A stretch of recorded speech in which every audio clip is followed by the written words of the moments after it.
Hey everybody, welcome back. I'm Deez, this is my workshop.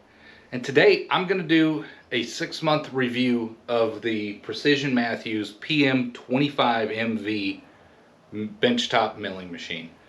It's going to be a different review. I don't have two mills to compare them to. I can't compare this to Chinese manufacturers that make different brands of these mills. But what I can compare it to is this gem right here, this Vevor mini lathe. So most of the comparisons are going to be about quality and workmanship, craftsmanship, the build, you name it. You know, I want to compare the quality when it comes to these two machines. But when it comes to a mill, I can tell you why I went with this one versus a cheaper version, and just want to give you my thoughts 6 months into it. I'll do another review down the line when I use this thing more. I've done a handful of projects, 10 different projects with the mill so far. Some of them are combination projects between the mill and the lathe. I keep finding myself going back to the lathe, tried and true. I've really learned this machine, I'm comfortable using it. But there's some things that I'm noticing now on the lathe that I don't like, which is not having a DRO, trying to hit precise measurements. You really just need to creep up on stuff and use your micrometer or other tools. So there may be some upgrades to this lathe in the future. We'll see where this lathe takes me. But today's going to be all about my personal review, my personal thoughts and review 6 months into owning a Precision Matthews benchtop mill. So the first thing I wanted to touch on is quality. Quality, workmanship, the build. There's no comparison between this manufacturer, Vevor, and I should say this reseller, and this reseller, Precision Matthews. You can tell that there's a lot of quality control that went into this machine. They went through the machine. All the paint is nice and clean. Paint is cosmetic, but still, you're spending a lot of money. You want the thing to come out nice. The build on this is just, there's no comparison. They actually went through this thing and built it really well. Let me get some of this off here. The table is is ground very nice, very smooth. You can tell that they took their time and they made sure everything's chamfered. There's no burrs on this thing. The paint, the panels have been installed with care and they're straight. Like I said, there's no chips in the paint. There was a lot of plastic covering all the parts. The cover up here is nice and solid, stout, just to, you know, you want that stuff protected. Protect it from yourself. The buttons and the switches and the dials, everything is a little beefier, a little bit better quality. I bought the DRO. The installation of the DRO is very well.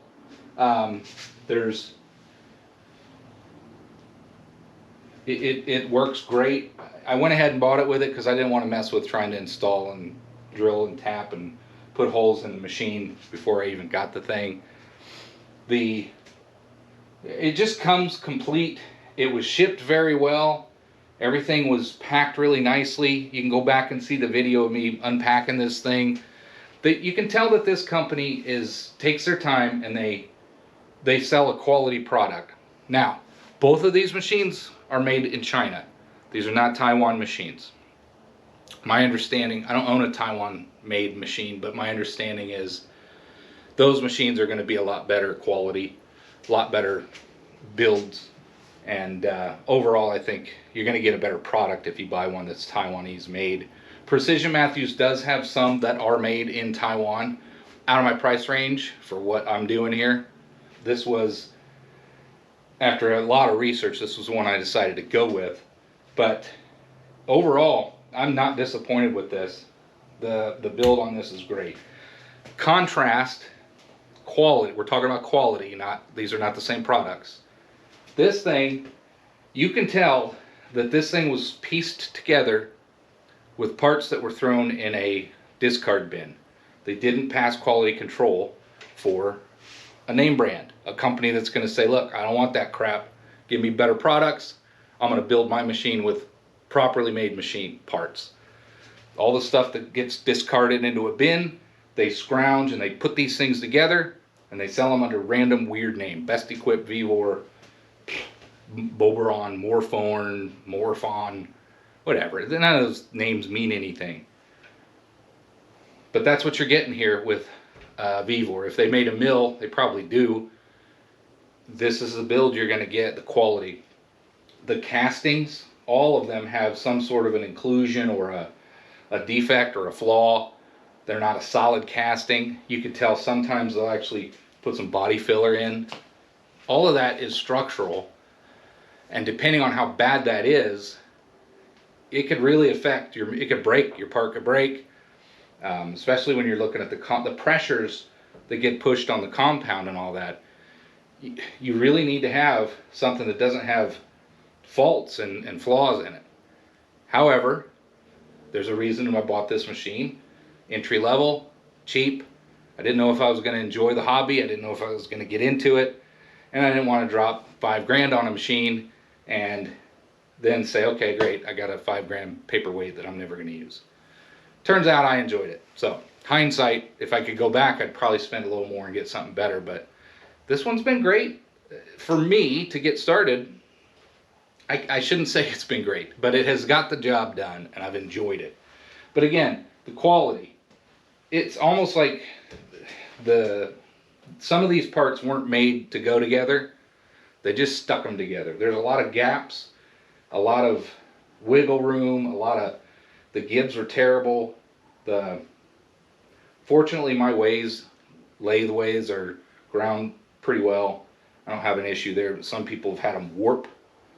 Quality, again, quality. That stuff for these guys would have been tossed in the trash or discarded from the manufacturer and they wouldn't have taken it. These guys don't care. If it screws on, they're gonna crate it up and ship it out. Now, the other thing, like the panels, there's panels on that thing, on the mill, and there's panels on this. These panels were haphazardly put in. They were crooked. There's sharp corners. I had to file these things down. The stickers are crooked, and like I said, there's some paint issues. There's some flaws in the casting. This headstock, you can't see it, but under here there's a kind of a little hole on the carriage. There's a little pit, a hole here, and a couple others. Fortunately, functionally, everything's still working. This thing is crap, but it works. At least I have one. But you can tell that it's weird. Like they just jam different parts on here. You've got this nice curve on this, but this piece that mounts for your quill, it doesn't match. Like a proper quality machine would have had this all matching and flowing and looking nice and mating up. Again, that thing's probably for a different product, a different brand of lathe. So anyway, quality, there's no comparison. Vevor, you're going to get shoddy stuff, you're going to have inclusions, you're going to have parts that don't work, you're going to have cast flaws. This thing, you can ensure that Precision Matthews is going through all those parts and going to sell and going to build their lathe out of only the quality made parts. So the next thing I'd like to talk on is support. This one comes with a 3-year support warranty. The other thing is the reseller Precision Matthews is US based. I think they're out of Pennsylvania. When you email them, you get an email back very quickly, usually from the same guy, John, I believe. Thank you, John. But by the way, I need to mention, I don't have any affiliation with these people, either one. I bought this with my own money. I bought this with my own money. Free, open, honest opinion here. This is no videos. None of these review videos were given parts to me, because that's going to influence my opinion about the product. The 3-year support, they always respond to you. If I had an issue with this, they would replace the part, no doubt. But again, I got 3 years to work with the machine and find out if there's any problems with it. This thing, 1 year. So these knockoff or these other Chinese cheaply made machines, those are 1 year warranty, and from what I gather, it really comes down to refunds. Also with support for the oddball brand cheap stuff, I don't know where they're based, probably China, India, who knows. You email them and then you get broken English emails back. However, they within 24 hours they always seem to respond. I used Amazon, so I always used Amazon to correspond with them, and they would respond, and it always came down to, we'll give you a refund. How about this much? How about this much? How about this much? I've read other comments on my videos and other people's videos. Heck, they've got whole new machines. If you complain loud enough, they'll probably send you another machine. They don't want these back. These are all the parts that are thrown in the trash. They don't want them back. They'll send you another one. They'll give you half price off. I don't know. I'm not trying to encourage you to be shady and order one and then try to get another free one. But it seems to me that they just want to get these things out of the warehouse. They're going to build them, try to muster up a little extra money, and that's why these things are so cheap. Some of them are so crappy they're unusable. You go with a trusted name. Again, this is the only one I have to compare with. There's others. Maybe Grizzly's good. Maybe Little Machine Shop's good. I don't know. I haven't never bought anything from them. But you have a company that's going to stand behind the product, and first off, they send you a quality product to begin with, and then they're going to stand behind it and replace the parts or whatever you need, I'm sure. I haven't had any issues, so I can't really say I've had to get any parts with it, but that just goes to show, you know, you get quality, you don't have to mess with it. The next thing I want to talk about is cost. There's a reason why these things are popular, why there's so many videos on YouTube about these cheap things. Again, this is in general. This isn't about a lathe versus a mill. This isn't a lathe versus mill comparison. It's a cheap Chinese version of a mill or lathe versus a quality name brand. You're going to pay for premium stuff, right? Service and all that. This is cheap. You can get things for smaller ones for as low as 500 bucks. You can spend more money. This, you know, you can spend up to 1,000, 1,500 bucks. The ones that they're still cheap, $1,500, but you're going to get more accessories, probably a longer latheways bed, and, you know, steady rest and some other components. Overall, the quality is not going to be better.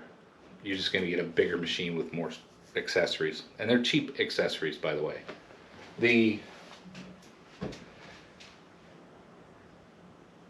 This doesn't make these things bad. Like myself, I didn't know if I wanted to get into the hobby.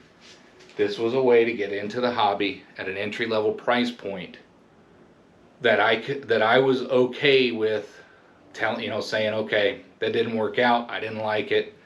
Yeah, I wasted, 800 bucks or whatever I spent on this thing, 1,000, I don't know. But it lets you get into it or decide, no, this isn't for me, and you didn't break the bank. Not really. I mean, you shouldn't be getting into this if you don't have extra money anyway. You shouldn't be borrowing money to be buying these machines. Not for hobbies, anyway. That's my opinion. But without the price point of these, I would have never got one, and I never would have got this. I wouldn't even gotten into the hobby. So I would never have had all the fun I'm having and getting into making things and all that. As far as cost goes, that's really the reason why these things are so popular on YouTube and why people buy the cheaper stuff, because they can't afford the extra money to get into the higher end stuff. It really does add up. On the contrast, this thing was quite a bit more expensive, but you're getting quality control. You're getting a machine that's good right out of the box. You have a company that's going to stand behind it. US based, they're going to, for me in the US, they're going to stand behind it. They're going to respond to you. They're going to work with you. That was important to me after having this lathe and the overall issues I had throughout, I decided if I'm gonna jump into the mill, I don't want those same machines. I want something quality, something that's gonna work. My budget allowed for it, and I decided to go with the Precision Matthews. I looked at it really came down to the Grizzly or the Precision Matthews. I did look into the little machine shop. Ultimately, this is the one I went with. My own money, I bought it. I saved up. This is my thing. So I was very happy with the machine, very happy with the communication. They have several models. This one's the PM-25MV, one of their smaller models, base model I call it. They have another one that's I think a little wider, but some of the factors for me were 110 power. I didn't want to run 220 and mess with that kind of stuff. But overall, the reason I chose Precision Matthews and I chose to spend extra money was because of the quality issues and the support and just dealing with this stuff. I didn't want to go through any of that anymore. I just want to get something good so I can get started and learning this hobby, learning the milling machine and all those techniques. Another thing with cost, I should say, this is more expensive, right? Also, when it comes to tooling and accessories, this isn't so bad. The tool, you're gonna get a quick change tool post, and you're gonna buy some carbide tool holders, maybe another chuck. You can go crazy, but you don't have to on the lathe. You can get by with a reasonable amount, $500 worth of tools extra if you really want to upgrade all this kit. But this is way more expensive to get into. So when you're getting into a mill, the cost of the extra tooling really adds up. And that's got to do with your carbide end mills, your R8 holders, all that stuff really starts to add up. All right, so that just kind of brings me to the summary of this video. Would I recommend buying a Precision Matthews mill? Because that's what I have. I can't recommend buying any other brand. The answer is yes. This thing is quality. This thing runs quiet. It runs smooth. It comes pretty much true out of the factory. You can get this thing, get it mounted, and get started right away with this thing. Precision Matthews PM-25MV. Yeah, I would recommend it if your budget allows. That's the key. Does your budget allow for it? I do not recommend borrowing money to buy these machines. Make sure you got the money. Unless you're planning on getting into a business and making money out of it, make sure you have the extra capital in your budget to spend on this stuff. It's expensive. Would I still recommend Chinese? I don't know. I can't say I would recommend a Chinese knockoff, oddball named mill. I don't have one to compare to. Based off of what I know about this machine, and I kind of think I wouldn't recommend a Vevor or one of the really cheap milling machines. You may end up being frustrated more than you'll be having fun. I don't know. I can't really say don't buy one, but after having this, I guess I'm spoiled. If you got the money, buy something a little bit better. Precision Matthews, little machine shop. I think those are high torque. Grizzly. Do your research. Find something that has support behind it. People that are going to work with you. But I wouldn't shy away from a lathe. And I can say that because I have one and it's worked for me. There's problems with it, but you've seen, if you go back, look at my videos, I've had a lot of fun with this thing. So I don't know if this video will help you, but I hope that the comparison between the really cheap stuff versus something that actually has quality behind it, a company behind it, hopefully this comparison will help make your decision a little easier if you're in the same boat looking to buy a milling machine and get into the milling hobby. The milling machine is fun. I really need to get in here and start working with this more. But I did want to do a 6-month review, a recap. So far, I love this machine. So anyway, I hope you enjoyed. I hope you found this useful, and I hope to see you on the next one. Thanks for watching.